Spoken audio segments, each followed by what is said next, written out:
मेरी आवाज news 24 live में आपका खैर मकदम है। गोविंद सिंगाच्या पदस्पर्शाने पावन झालेल्या या नगरीत ज्यावेळेस महाआघाडीची ही प्रचाराची पहिली सभा होत्या, आपल्या सर्वांच्या समोर एक विश्वास व्यक्त करावासा वाटतो की येणाऱ्या काळात दिल्लीचं तख्त तर बदलणारच आहे, पण महाराष्ट्राचं तख्त सुद्धा 2019च्या निवडणुकीत बदलल्याशिवाय राहणार नाही।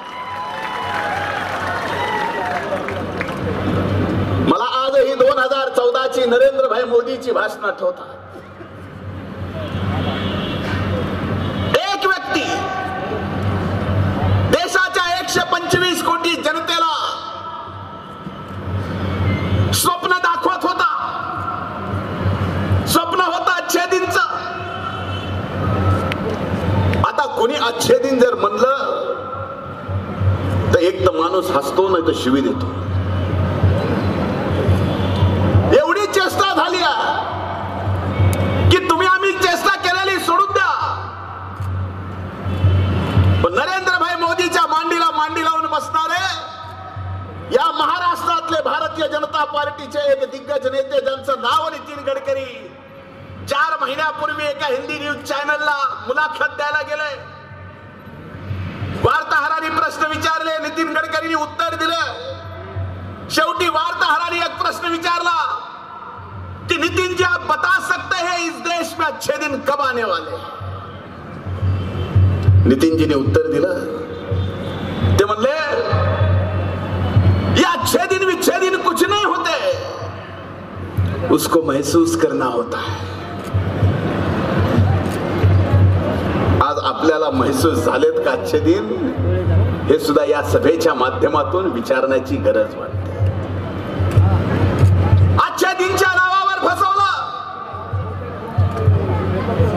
मैं विदेश जाऊंगा, काला धन लाऊंगा और इस देश के हर नागरिक के खाते में 15 लाख जमा कराऊंगा। आहे इथं एखादा खातेदार ज्याच्या खात्यावर 15 लाख जमा झाले? 15 लाख तर सोडा, 15 पैसे सुद्धा नाही।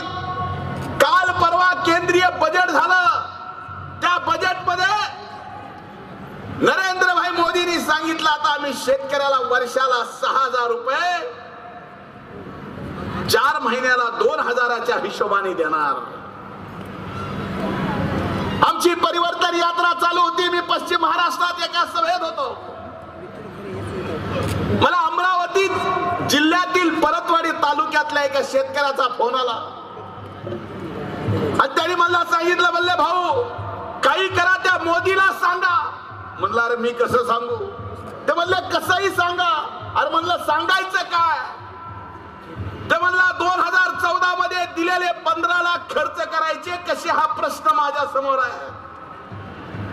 कश्तियां रह जाती है, तूफान चले जाते हैं, याद रह जाती है, इंसान चले जाते हैं।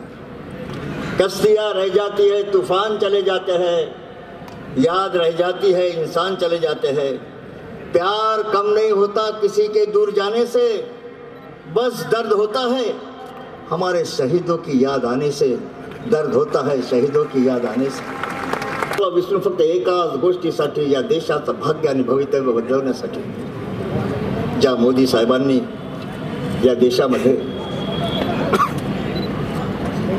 जे संकट निर्माण केलं, अनेक आमच्या मित्रांनी सांगितलं नोटबंदी असेल, शेतकऱ्यांचा 7/12 कोरा करण्याची केलेली फसवणूक असेल, काय काय नाही केलं, हे सर्व या देशामध्ये झालं। पण आज हा देश संकटामध्ये आहे।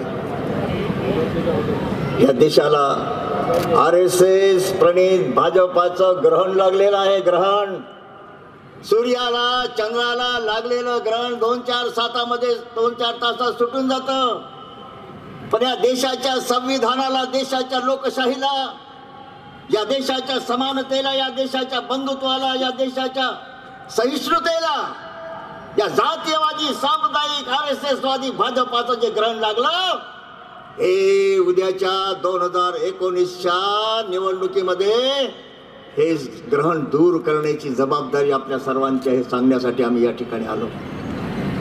काढलं ना पवार साहेबांसहित आम्ही सर्व महाराष्ट्र पिंजून काढला. चांद्यापासून बांद्यापर्यंत गेलो शेतकऱ्यांचं दुःख जगाला सांगण्यासाठी. हे आंधळ मूक बैर भाजपाच्या सरकारला कानी कपाळी ओरडून सांगितलं आमचा शेतकरी आत्महत्या करतो आहे, त्यांना वाचवा. तुम्ही सांगितलं होतं आमचं सरकार आलं की कर्जमाफी करून टाकू. तुम्ही सांगितलं होतं आमचं सरकार आलं तर 7-12 कोळा करून टाकू, शेतकऱ्यांची कर्जमाफी करून टाकू, स्वामीनाथन आयोग लागू करू. 4.5 वर्ष झाले काहीच केलं नाही.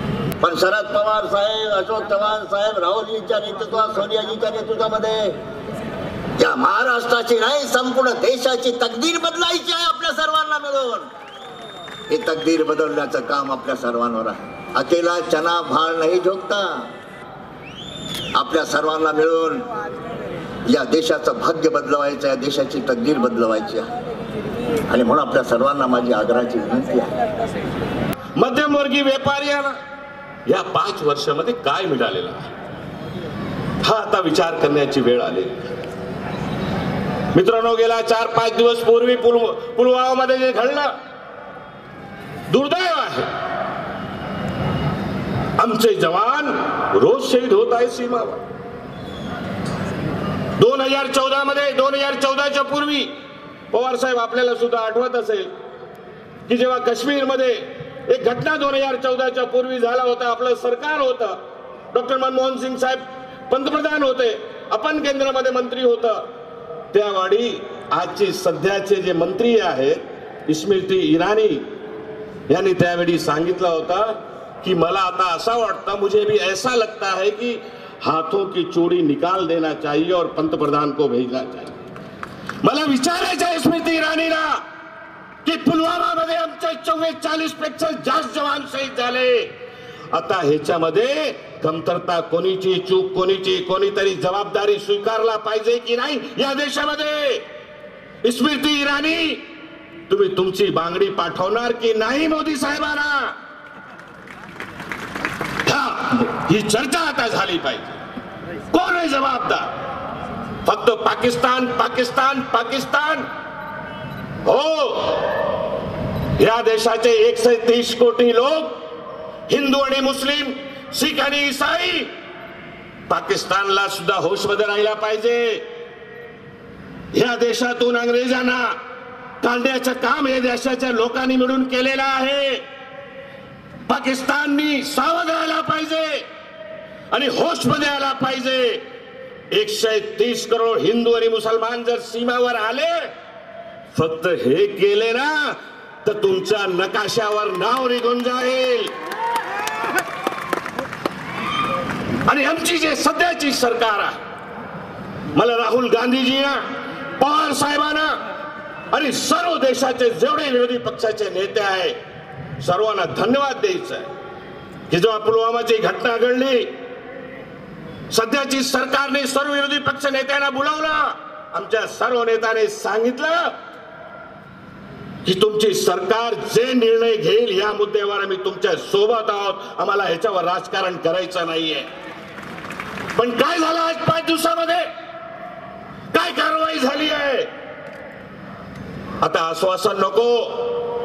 मोदीजी आपण फिरतायत, एकही कार्यक्रम त्या दिवसापासून आजपर्यंत आपण रद्द केला नाही. एवढे आमचे जवान शहीद झाले सीमेवर, त्यांची अर्थीची आग सुद्धा थंड झाली नाही. आणि आपण उद्घाटन करतायत.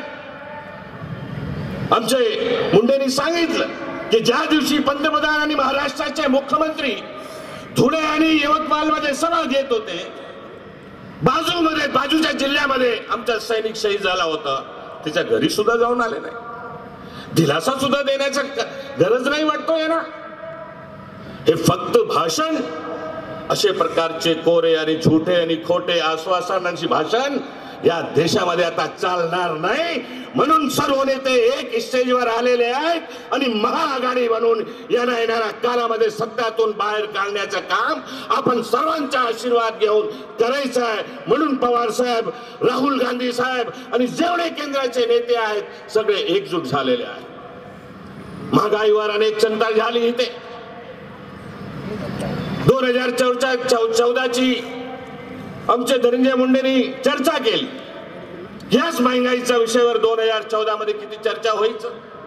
मोदीजी किती, भारतीय जनता पक्षाच्या किती मोठा होर्डिंग, बॅनर आणि टेलिव्हिजनवर त्यांची ऍडव्हर्टाइजमेंट. बहुत हुई महंगाई की मार, अब की बार मोदी सरकार. 350 रुपये, 450 रुपये गॅस सिलेंडर होता. महागाई कमी होती, पेट्रोल डिझेलचा भाव कमी होता, जीएसटी ना होता, नोटबंदी ना होती, सगळे व्यवस्थित चालला होता या देशामध्ये. परंतु आज काय झालं, या 4-5 वर्षामध्ये या देशाचा वाटोळा करण्याचं काम सध्याच्या सरकारने चुकीच्या निर्णयामुळे केलेला आहे. मित्रांनो, आता धनंजय मुंडेजी, आता लोक म्हणतायत बहुत हुई महंगाई की मार, भाग जाओ मोदी सरकार. आता ही मोदी सरकार नको, मोदी सरकारला काढला पाहिजे.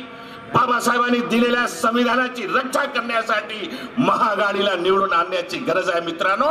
म्हणून आपण सर्वांनी ठाम निर्णय घेऊन आजपासून कामाला सगळ्यांनी लागला पाहिजे, कामाला लागला पाहिजे आणि घोषणा दिली पाहिजे. तख्त बदल दो, ताज बदल दो, बेईमानों का राज बदल दो, हा नारा घेऊन आपण सर्वांनी इथून आज गेला पाहिजे. हा मला आपल्याला सांगायचा आहे मित्रांनो. आज अनेक मंडळी, एक बाजू आमचे सर्व नेते ज्यांना या देशाची असीमताची रक्षा करायची आहे, ज्यांना ह्या देश वाचवण्याची चिंता आहे, सर्व नेते एकजूट होत आहेत. या देशामध्ये आणि या राज्यामध्ये काही नेते मताचं विभाजन करण्याचे राजकारण करत आहेत. विशेष म्हणून मुस्लिम समाजाच्या, अल्पसंख्याक समाजाच्या मताचं विभाजन करण्याचे राजकारण करत आहेत. अशा लोकांना सुद्धा येणाऱ्या काळामध्ये धडा शिकवण्याचं काम मुस्लिम आणि दलित आणि सर्व समाजाने मिळून करण्याची गरज आहे. या निवडणुकाची वेळ पाहून मताचा विभाजन करणारे जे राजकारण करणारी मंडळी आहेत, या मंडळींना सुद्धा येणाऱ्या काळामध्ये धडा शिकवण्याचं काम करण्याची गरज आहे. मित्रांनो, मी जास्त वेळ घेऊ इच्छित नाही. पवार साहेबांना आपल्याला सर्वांना ऐकायचं आहे. मला जाता जाता एवढंच सांगायचं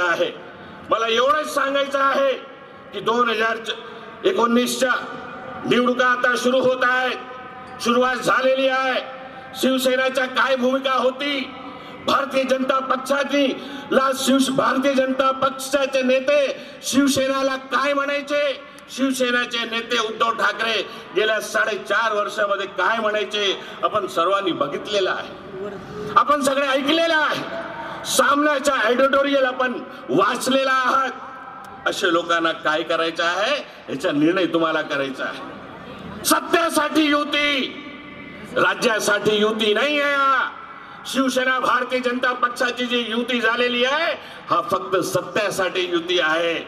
अशा लोकांना सत्तेतून काढण्याचं काम येणाऱ्या काळामध्ये आम्हाला तुम्हाला मिळून सगळ्यांना करायचं आहे. मी जास्त वेळ घेऊ इच्छित नाही. आजच्या या हजारोच्या जनसंख्यामध्ये आपण उपस्थित होऊन या नांदेडच्या धरतीपासून आपल्याला या राज्याची आणि देशाची जनताला एक संदेश द्यायचा आहे की जे सर्व नेते महाआघाडी बनून या देशाची बजवण्यासाठी, देशाला वाचवण्यासाठी निघालेले आहेत, या सर्वांना आमचा सर्वांचा पाठिंबा आहे. अशा प्रकारचा संदेश देण्याचे काम आम्ही तुम्ही मिळून